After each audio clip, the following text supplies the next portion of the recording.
अब जाडो समयमा छोरो गोठलो छोरो गोठलो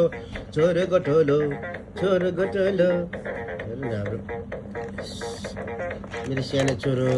ठुलो छोरो चाहिँ स्कुल गएको छ क्र्याबलाई के गर्यो बाइट गरेको क्र्याबलाई न न न न न हुँदैन हुँदैन हुँदैन हुँदैन ओसन ओसनले एलिफेन्ट पनि पक्रेछ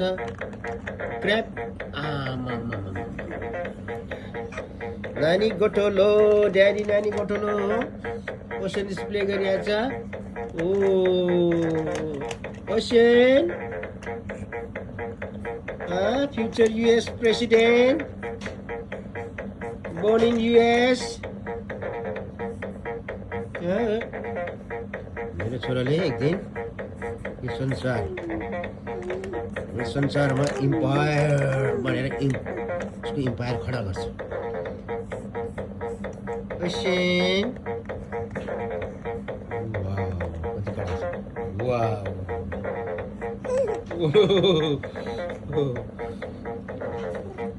ओसनको दादा चाहिँ स्कुल गएको छ अनि ड्याडी चाहिँ छोरो गोठलो मम्मी खाना बनाउँदैछ ओसनको एलिफेन्ट पनि हाल्छ एलिफेन्ट यस ओ भन्छ आया हुन्छ नि काटी काटी हुन्छ नि ओसन no no no no no no No, no, no, no, no, no, future billionaire. No, rule the world, rule the world, rule the world.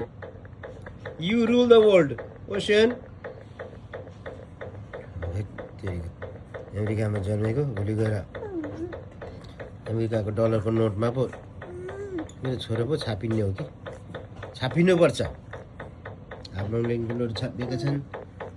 जस्तो सचिनहरू छापिएका छन् धेरै धेरै धेरै धेरै ठुल्ठुला महापुरुषहरूको छापिएको छन् यहाँ पनि एकजना महापुरुष जन्म भयो महापुरुष जन्म भएको र महापुरुषको गोठलो ड्याडी ओसन महापुरुषको जन्म भयो वेलकम टु अर्थ